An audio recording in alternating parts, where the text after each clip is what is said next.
Now let's turn to our first guest of the day. Zach Bunkers is a local artist featured in the most recent episode of the Catholic Mirror for his restoration work at St. Anthony's in Des Moines. Zach, thank you for coming on the Catholic Morning Show. Good morning. Thank you for having me. So if anybody has ever had the chance to go to St. Anthony's and see the beautiful artwork that is, of course, in the sanctuary, especially, looking up at the altar and seeing this great work that has been there for so long, to hear that it needed work and that someone was able to, restore it with the integrity of the work in mind, but also make it really stand out. I went to St. Anthony's for multiple masses in my life so far up here in Des Moines. I just want to say thank you for the great work. But also, what was it like to get a chance to have people hear about what it's like to do restoration work when it comes to religious art? Well, I'd say I don't get an opportunity to, a lot of times I go in after hours and work on these buildings because I have a day job.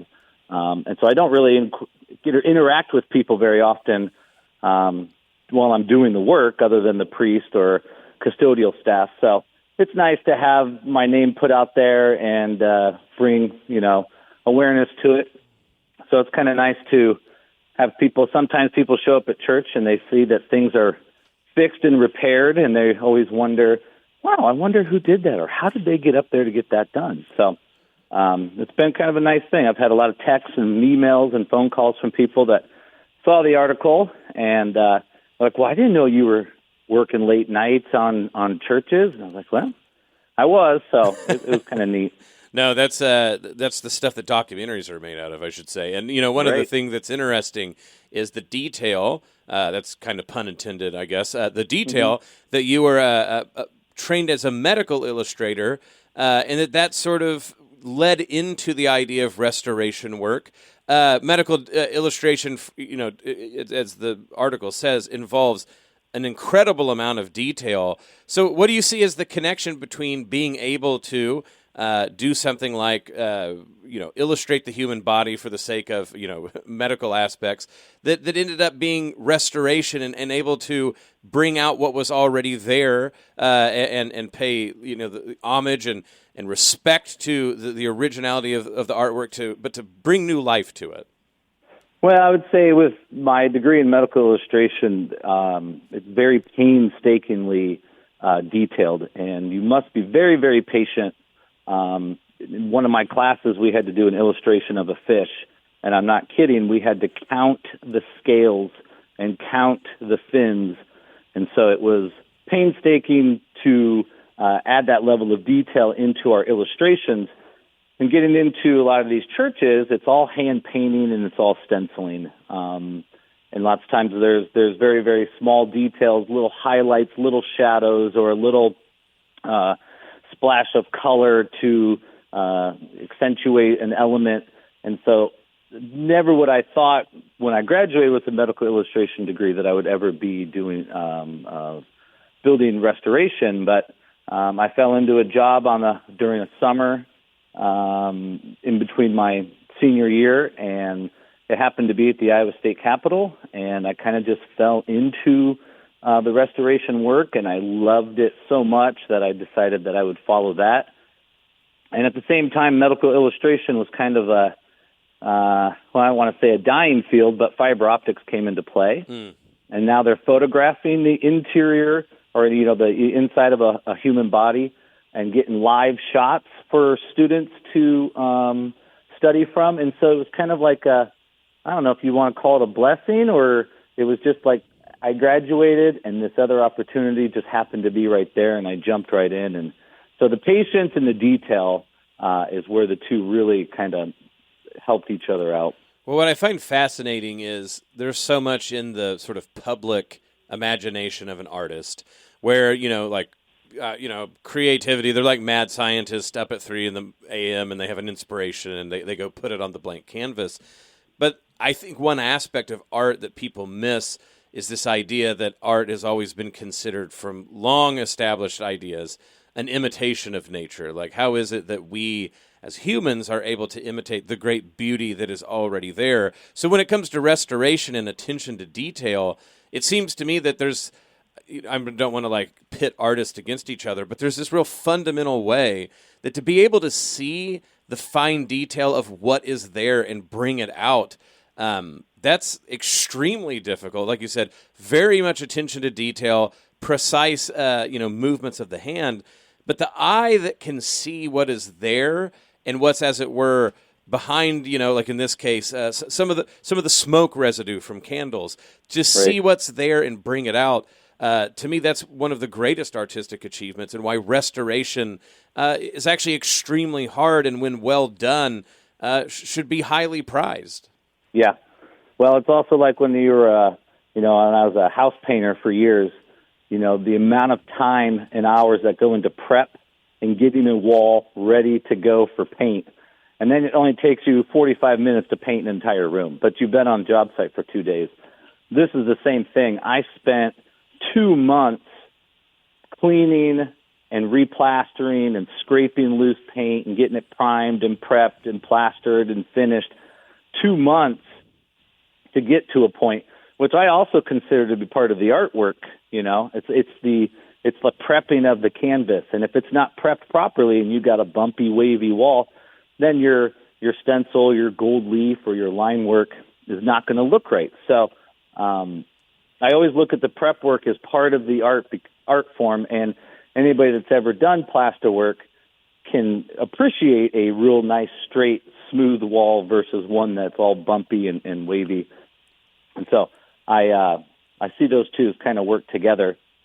Absolutely. Well, the theology of images, of course, is this deep-seated, long-attested to thing in Christianity, precisely because our Lord was incarnate, and so fully human, fully divine, but became incarnate for our sake, that you could touch the wounds, like Thomas, of our Lord. And so images and art have become central, not only to just Christianity itself, but its witness, its evangelization, beauty, and the embodied beauty, as it were, being something very important to us. It's really easy for us to see a lot of things on screens, even artwork, to kind of think that like an image is just sort of an idea that happens to exist like in a physical place. But again, I just, to go back to it, the medical illustration, like medicine and the body and art, it seems to me, is something people should dwell on a lot more. And I love the point that you're pointing out, that every illustration, every painting is an embodied thing on a physical fact, right? And so it's much more like restoration is healing a body and making sure, like you said, the plaster, the background, that before you even get to the image itself, that there's something about health, right? Like you're restoring health to that prior image. And I just think it's profound to think of it that way. Absolutely. And I just love I don't know if you saw St. Anthony's prior to the project, but it was in really bad shape, and it just not just smoke damage, but water damage too. So I totally agree, and it's a lot of fun. I always tell people, I like what I do because every day that I leave my job, I can look and go, well, look what I got done today. Every step, even if it's a mundane, boring step, there's still a sense of accomplishment. Every day you leave and you turn over your shoulder as you're walking out the door, and you're like, yeah, that looks good. That looks good. That looks better than it did when I got here. Well, and so you mentioned the state capitol. You've had prior restoration work at St. Augustine's, Our Lady of the Americas.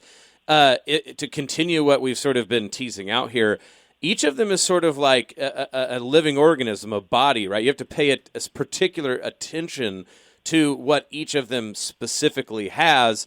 What was that? What is that sort of like to notice the sort of difference, the sort of warp and weft of a particular restoration project? That the context that they're in and the physical place that they're at gives character to these works that you are trying to restore. Yeah, and lots of times what's kind of neat is how certain churches and projects that do, how the design changes from one to the other based on when the buildings were built, or what color scheme am I going back to? What are we restoring to? Because a lot of these churches have been repainted 2, 3, 4 times in their lifetime. So when we do a restoration, we're removing layers of paint to find the original.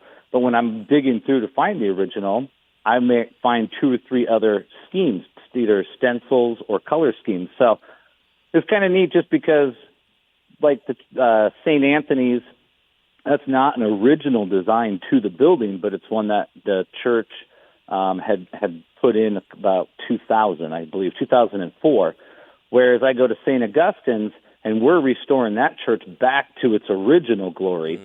We're trying to get everything back to what it was, and we're digging through 3 or 4 different design schemes.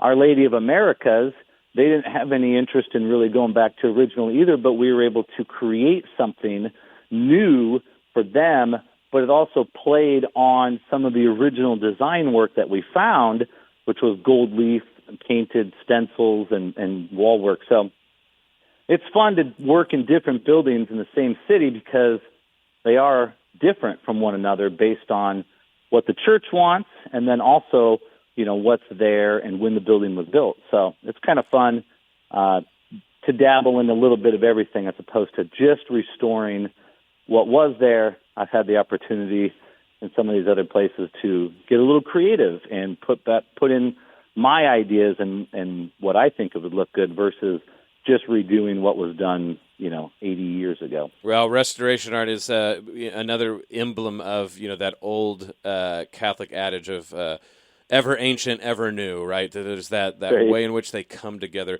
Well, look, if people are interested in, learning more, of course, I want to make sure to plug that you can, if people sign up to the Catholic Mirror at the Diocese magazine, if they go to dmdiocese.org, they'll encounter wonderful stories like this. They can go read your story. They can get signed up for more coming down the way. Is there any other places that people might run into either your work online, or should it just be, should they go to the physical places we've been talking about? Yeah, I really don't have, because I have a full-time day job and I'm getting older. I don't do as much artwork anymore, but I still do it because I do love it.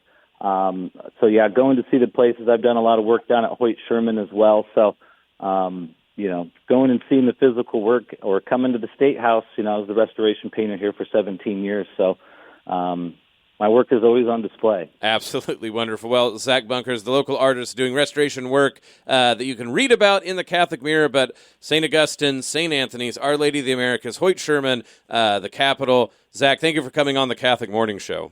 Great. Thanks for having me. Have a good morning.